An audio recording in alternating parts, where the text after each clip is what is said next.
Alright, welcome back to the channel. So, the Celtics are without a doubt one of the best teams in the NBA. They are the reigning champions, and a lot of people have them as the favorites to win the title again this season. But to me, this Boston Celtics team does not feel like the same ball club from last season. I feel like they rely way too much on three-pointers, which is just one aspect of the game.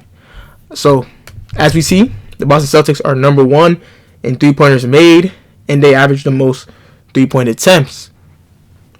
Take a look at how many threes they average right now.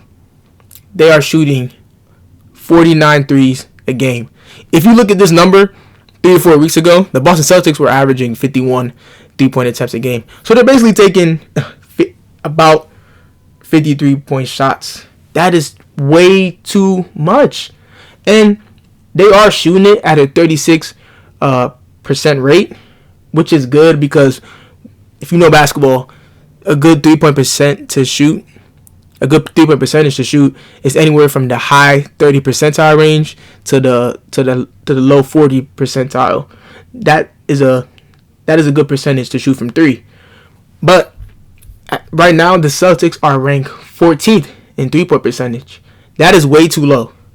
That is way too low for a team that shoots a lot of threes. And what I was thinking, I want you guys to tell me if I'm tripping or not, all right?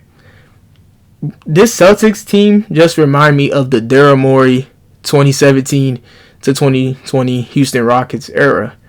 You know, the live and die by the three. You know, that three is more than two strategy of basketball that, you know, these analytic nerds which really is killing the game, in my opinion. But yeah, they just remind me of this team. I forgot what year exactly. I believe it was the 2018 Houston Rockets. They made the most threes in NBA history as a team overall. But I just feel like it's just not a good strategy to win championships. As we saw what happened in the 2018 Western Conference Finals. The Rockets went 0 for 27 in that game from three, missing 27 straight three-pointers. People want to say, hey, Chris Paul didn't play game 6 and 7. Okay. But if they switched up their strategy, you know, attacking the paint more, you know, drawing fouls to shoot free throws, just even stepping in and taking a 15-foot range jump shot. You know what I'm saying? Like, you got to switch up your game, especially when playoff time comes, when the defenses get smarter, tougher. You know what I'm saying? Like, teams are going to lock in even more. They probably could have won the championship if they didn't just shoot 27 straight threes. And they would have probably beat the Golden State Warriors, you know, go on to beat the Cavaliers and win the chip that year. But, yeah, that's what I'm saying. Like, y'all got to switch up your strategy, Boston. I don't want y'all to end up like this Houston Rockets team.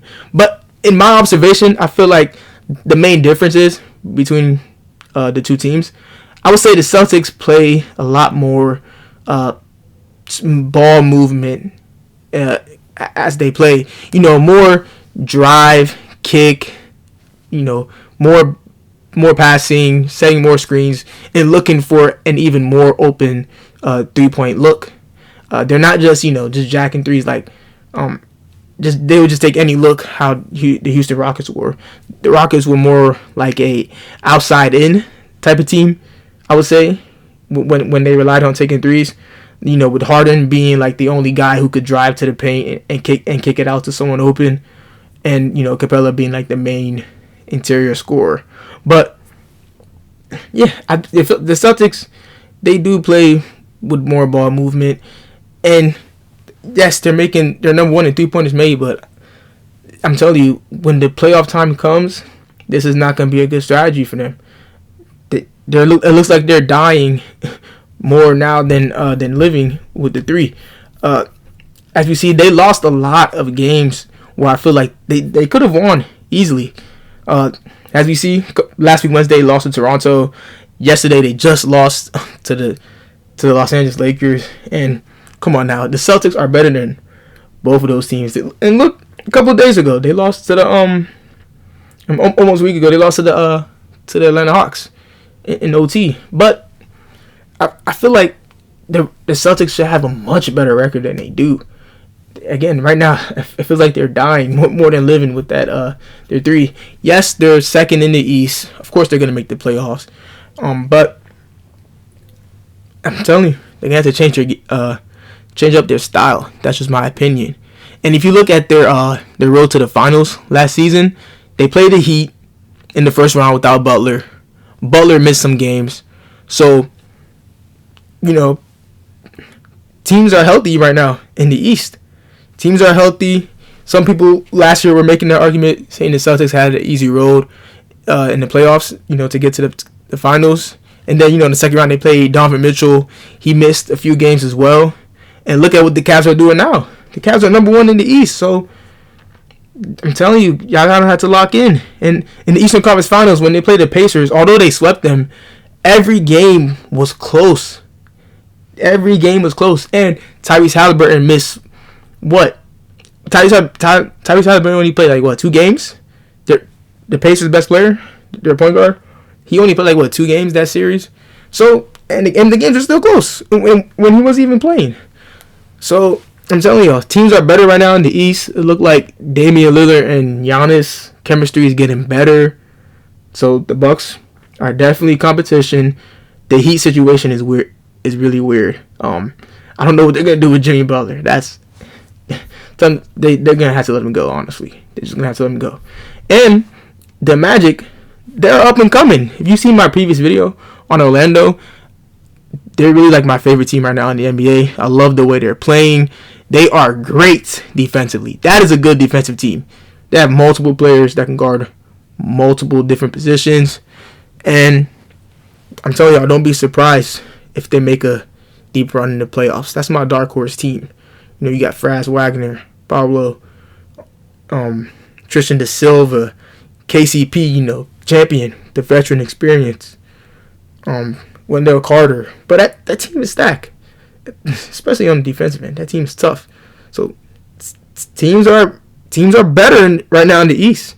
Teams have gotten better, and people are really healthy this season, except the Sixers. Embiid is out.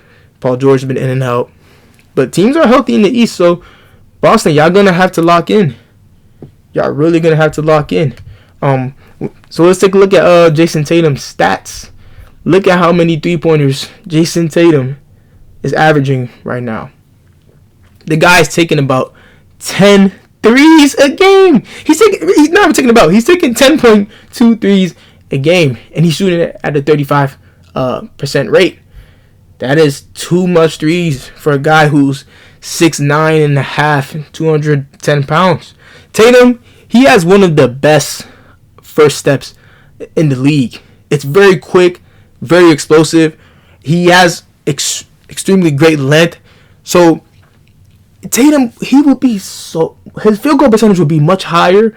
He would have more points if he took less threes. He's too gifted as a player to just settle for 3-point shots, in my opinion. I'm telling y'all, he's way too good for that. Again, he should attack the basket more, shoot more mid-range jumpers, get higher percentage. Look, Tatum is easily capable of that. Brown, he isn't taking too much threes. He's taking about 6 threes a game. But I feel like he can cut it down just a little bit. Just limit it to 4. Just take about 4 threes a game. But Brown is playing extremely well for them. He really doesn't just settle for 3-point shots. That's why I'm a big fan of Jaylen Brown's game. He's really my favorite player on the Celtics. But Kristaps, he's a guy he needs to stop taking too much threes. But at this point, we just gotta accept that Kristaps Porzingis is just a stretch big, and that's his play style. But yeah, I really feel like Kristaps would even be a better player if he didn't just limit himself to too much 3-point shots. Payton Pritchard, that's more of his play style. He's more of a shooter. Most of his points come from the 3. As we see, he's taking about 8 threes a game, and he makes 3 of those a game. So that's 9 points that he's getting alone off the 3-point shot, and he's averaging 14 points per game. The Celtics team is good. They're real good, but just stop jacking 3-point shots, man. Yeah, I want to hear you guys. I want to hear y'all opinion. What do y'all feel about this Celtics team? I really feel like they do have a chance to go back to back. Of course, they are with contenders. They are the favorites to win the championship. But OKC is here. Let's not sleep on OKC. I got OKC coming out. I got OKC or Denver coming out the West. So, gotta watch out for those teams. And again, the East is really good this year. They're better than a lot of people think. So, if the Celtics don't switch up the way they play, take more high percentage shots. I'm not saying I hate threes. I love the 3-point shot. All right, it can be used effectively, but taking 50 is too much. I believe the Celtics should cut it down to about 25 3-point attempts a game. 25, even let's say 28, because they like a lot of threes. Just limit it to 25 to 28 threes a game, and go for a higher percentage. Go for a higher percentage look, especially with all the great talent, athletic players that they have. Derek White is athletic enough to and strong enough to get to the cup. So especially Jason Tatum. He's just shooting way too much threes. But yeah, you guys, tell me your thoughts and opinions. Do you think the Celtics are going to win the title again? Do you agree with me that they're shooting way too much threes? And how do you think they're going to do in the postseason? All right. Again, tell me your thoughts and opinions. Till next video.